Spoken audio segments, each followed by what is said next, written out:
Hey everyone, my name's HarryAtomic and welcome to the weekly roundup of all the Xbox news that happened this week. Now this video is one day later than it usually is, mainly because we've actually had some good weather here for once. Oh, it's been great. We've actually had sunshine in Ireland. Anyways, on to the first piece of news. This is just going to serve as the weekly reminder to get on your games with gold. If you've got Xbox Live Gold, then you may as well download your free games. So last week I mentioned that the games with gold hadn't been announced yet. Now at the time of recording that was true, and I did put a wee joke thing on just to kind of say that I missed it by an hour, but what an hour to miss it, because this month we've got Castlevania Symphony of the Night. Ugh! Now I can't help but think that this is in response to Bloodstained not Curse of the Moon, what's that other one? Bloodstained Ritual of the Night coming out. So it's nice that we have like two super cool like Castlevania, Metroidvania games out at the same time. Now, and that's not to take away from the other games with gold download that's available right now, which is Inside. I don't know if that's the sequel to Limbo or if it's made by the same people, but either way,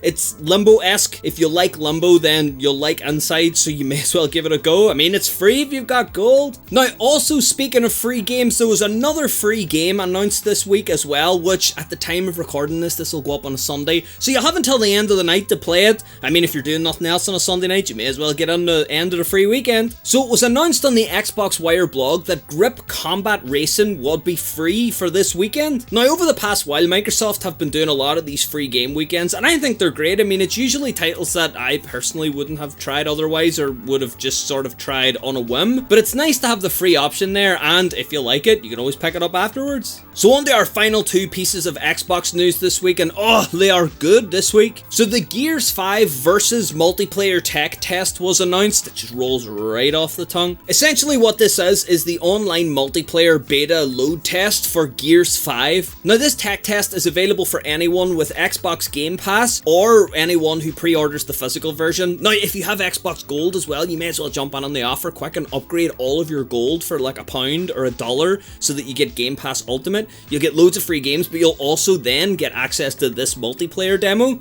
Fantastic. So the Gears 5 tech test is essentially a stress test that's been run by Epic Games for both the Windows version and the Xbox version. On the 17th of July, you'll be able to preload the game, and then from the 19th, you'll be able to play online with everyone else who's in the beta. Now, personally, I will be giving this a go. I kind of enjoyed Gears Online. I mean, the first ones were kind of meh, but the others were good fun. So this one I'll definitely be having a go at. It'll be fun to try out all the new mechanics and like have a look at the new Gears. So altogether, there's two technical test periods that'll be running. The first one will run from the 19th of July until the 22nd, and the second will run from the 26th of July until the 29th. Now this isn't just a case of jumping in and just like shooting all your mates and whatever. Well, it's a multiplayer test, that's kind of what it is, but there's a wee bit more to it than that. There will be 2 maps across 3 game modes. The game modes will be Arcade, Escalation, and King of the Hill. Now also you'll get to try out 2 new features, which is the Boot Camp and the Tour of Duty.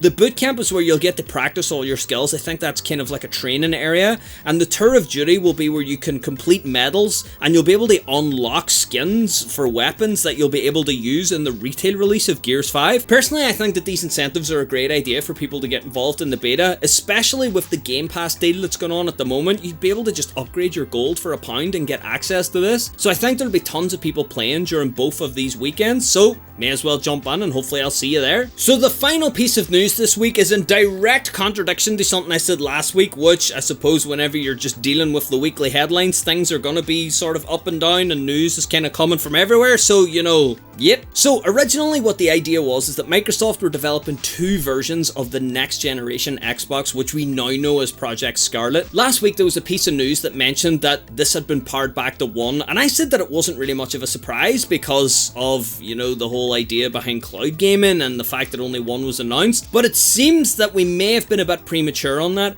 It seems that Microsoft have a second version of the Xbox 2, as some people are dubbing it now. I kind of like Scarlett though. I'm raging that they take away away the project names when they're done. But this second version of Project Scarlett is reported to only cost about £50, which I think is like $70. This would be a huge deal if a budget version of this console released along with the main console. I'm assuming it would run off some sort of like 100% cloud backing, and it would be like a streaming device, kind of like Stadia, but it would mean that Microsoft would be super competitive in the console space alongside the PlayStation 5, whatever version of Switch is out next year, as well as Google Stadia. So let me know what you guys think of that one. It would be really interesting to hear if you guys would be interested in picking up like a wee 50 to 70 quid like Xbox Scarlett. Personally, I think I would pick one up, if only just to have like a cheaper second console in another room. But hey, I suppose it's all down to your individual setups. So anyways, that's been all the news for this week. Thanks for watching. If you like this video or you like Xbox videos, consider getting subscribed. Every weekend, usually on a Saturday, there'll be a news roundup like this one where we stay up to date with all the latest Xbox news.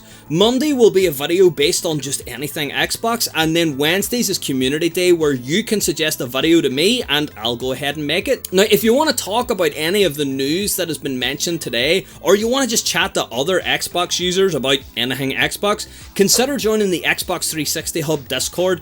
It's honestly the best resource for finding out some really cool information about Xbox, as well as getting some collecting tips and some troubleshooting and just all sorts. Them guys are nuts on there. Anyways, thanks for watching this video, and I'll see you guys next time.